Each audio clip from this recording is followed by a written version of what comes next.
नमस्ते मैत्रिणींनो, आपण एक पराठा बघणार आहोत। त्यासाठी डाळीचे पीठ आधी भाजून घ्यायचे आहे आपल्याला।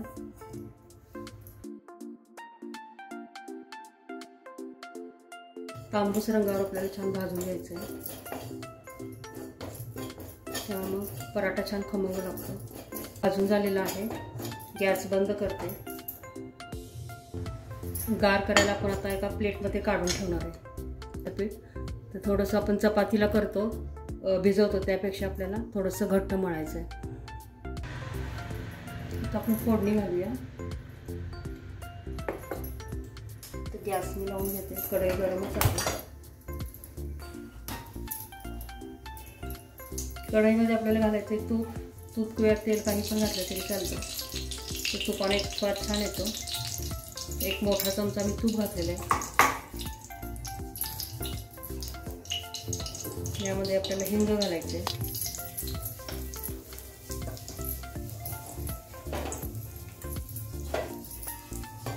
हिंग चांगला तळून द्यायचा आपल्याला, खमंग छान होती भाजी। कांदा घालून घ्यायचा आहे बारीक चिरलेला।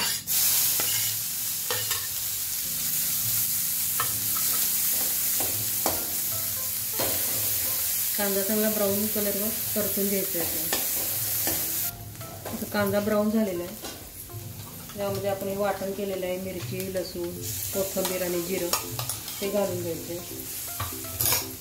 ते परतून घेऊया चांगलं। थोडीशी हळद घालून घ्यायची आपल्याला, परतून घेऊया।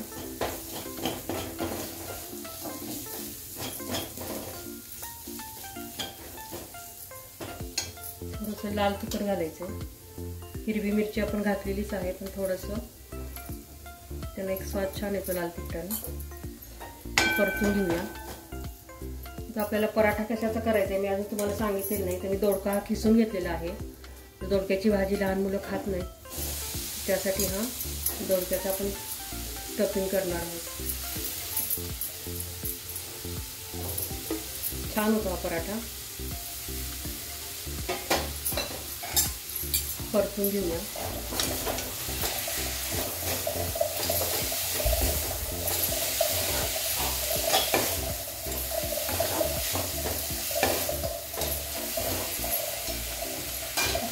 ताट घालूया।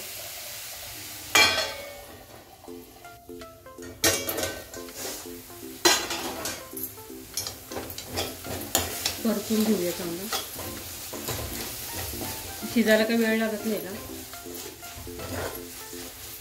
अजून एखादा मिनिट आपण ठेवूया। त्याच्यावर मीठ घालायचे, मीठ पण घालून घेऊया। थोडंसं चवीनुसार घालायचं।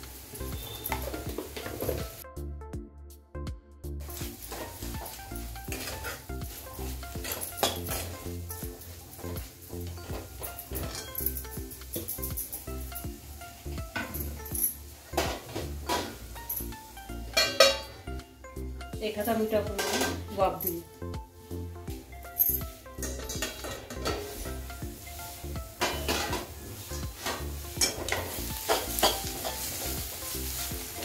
यामध्ये आपल्याला डाळीचे पीठ घालायचं आहे। मगाशी आपण जे भाजून ठेवले आहे ते थोडं घालायचं आहे। ते जसं लागेल तसं आपण घालून घ्यायचं।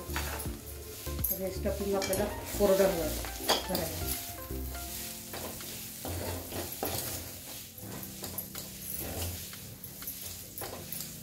एक 2 चमचे मी डाळीचे पीठ भाजून घेतलेलं होतं। त्यातलं 1.5 चमचा मी घातलेला आहे, तर बास होतं एवढं। आता हे थोडं पीठ शिजण्यासाठी आपण याला वरून झाकण घालूया।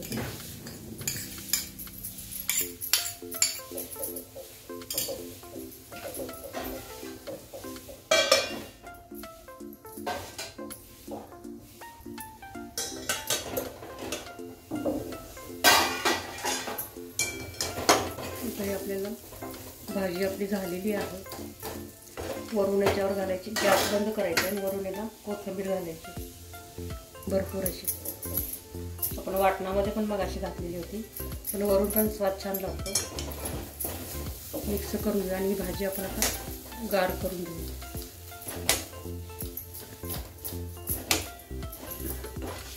प्लेटमध्ये आता मी काढून घेते. हे मिश्रण आपण गार करूया. ते पसरून ठेवते, गार करून घेऊया. मग आपण पराठा करू. आता आपण पराठा लाटून घेऊया. थोडंसं पीठ आहे ते जरा मळून घेऊया.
अशा प्रकारे आपण आता सगळे पराठे करून घेणार आहोत.